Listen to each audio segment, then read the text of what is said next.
All right, so we're going to switch gears now from the future tenses and talk about the use of direct and indirect object pronouns.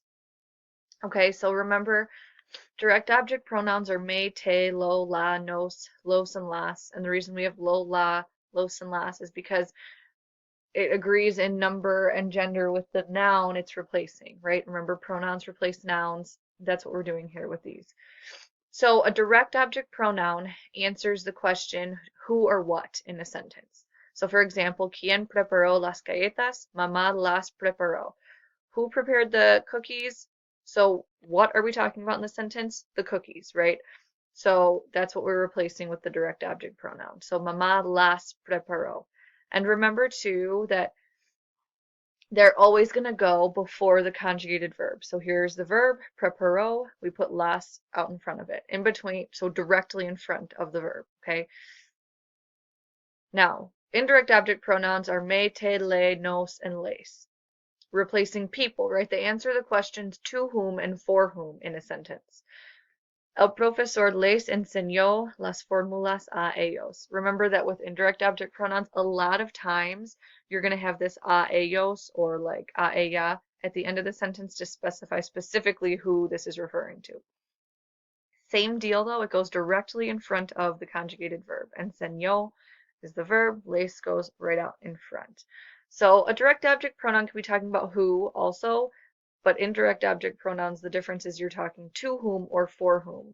So if you can look at a sentence and say, so this is saying the teacher taught the formulas to them. To who did he teach the formulas? To them, probably referring to the students, right? Now, we've learned about these, we've used them before. You guys are getting really good about using them in your writings. I've seen a lot of it lately. But now we're going to talk about how direct object pronouns and indirect object pronouns, make sure you know these abbreviations because you'll see them a lot in the next couple slides. They can be used together. I know, it's crazy, but it's not too bad. It's a little bit harder though. So again, this is something that if you're still like, well, I don't even know how to use a direct object pronoun or an indirect object pronoun. If you go to my website, I've got two links here, direct object pronouns, indirect object pronouns. I would highly suggest reading through those study sessions and just kind of reviewing it for yourself. You can also look up direct object pronouns in Spanish and indirect object pronouns in Spanish on Google and just read about it. Because sometimes different points of view might help you learn it better than just listening to me teach you about it. So it's going to be a little crazy, but just bear with me. Make sure you take good notes, and we'll do a lot of practice with this in class. So in the sentence, the pronouns are still going to come before the conjugated verb as they did, and as I mentioned in the first slide. They're still going to come before the conjugated verb. What you need to know now is that the indirect object pronoun is going to come before the direct object pronoun. So when you're using them together, it's the indirect first and the direct second. So think the who before the what. Because a lot of times when you're using them together, the direct object pronoun is talking about an object and the indirect is talking about who it's for or whatever. Okay, so a couple examples. Si necesitas el coche, yo te lo daré. Take a second, think about what that might mean in English. Okay. What it means is if you need the car, I will give it to you. Okay? So it's like backwards from what you would think, because in English we say, I will give it to you. In Spanish, you're going to put the to you before the it, right? So the te means to you, lo is talking about el coche, and then dare is the action, right? I will give it to you. So it's like totally backwards. We're going to do a ton of practice in class with structuring the sentence. We're going to draw arrows, use different colors. So if you don't catch on right away, that's okay, but make sure you have these notes down and the rules down so that when we go to practice it in class, you can reference your notes and say, oh, yep, she talked about that in the video. Okay, so that's the first example. Second example, ella me la vendió. That would just be saying she sold it to me. We don't know what it is talking about. Maybe we're talking about la camisa, and that would be why it's la, okay? So we're going to do a lot of practice, and when you're writing your own sentences, I'll give you the noun so that you're not just guessing if it's lo or la, because obviously that wouldn't work, okay? Last example, usted me lo debe explicar. This is saying you should explain it to me. Okay, if you follow my mouse, I'm trying to kind of point to the word as I say it, right? You should explain it to me. So not too bad, right? Pretty easy. Que fácil. Gets a little harder. One more rule, una regla más. You can never have two pronouns that start with an L next to each other. So remember, before you read any of this, indirect object pronoun, then direct object pronoun, then verb, right?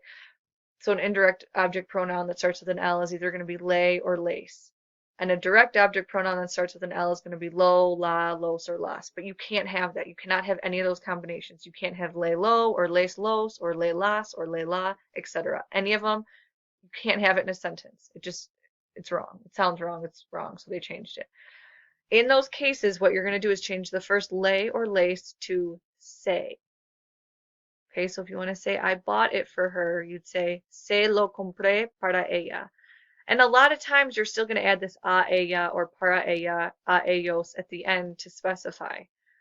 But you still have to have this say out front. It would originally be lay, right, if we're talking about ella. But because it is low, you can't have lay low, so it changes to se lo compré para ella. Okay. Another example, you will give them to him, se los darás, right? You will give, darás, them would be los, to him is se. It's totally backwards. The whole sentence is opposite of what we would do in English. That's the hardest part right now. I think remembering that you can't have lay low is not hard. What's hard is what order do I put it in? When do I use it? How do I know when to use it? Should I use it here? Should I not use it? That's what's going to be hard for you guys, and that's what I'm going to help you through. Okay. And it's also something that you're maybe not totally going to understand it by the end of this chapter or by the end of Spanish 3, but the more that you speak Spanish and the longer you take Spanish, the easier you will acquire this skill. Okay, so just keep that in mind. Try not to get too frustrated. But a couple more examples just to help you see. Se los puede traer a ellos. This would be, can you bring them for them? Can you bring them for them? Sounds weird, but we say those kinds of things in English a lot, right? And then the last one, se lo mostraré a Roberto cuando venga a mi casa. So that's saying I will show it, I will show it to him, to Robert, right, when he comes to my house. Again, these sentences I know are convoluted. They're hard. It's going to be hard. Okay? Do your best. And again, we're going to do tons of practice in class. The reason we're doing these videos is so that in class we can just practice. Okay? That's all I've got today. Again, make sure you have the notes down. If you're not getting it, maybe go back and watch the video again, because now that you've gotten through all of it, going back to the beginning, you might be like, okay, yeah, and start to get it the second time. But again, make sure you have your notes. Be ready for class tomorrow so that we can practice.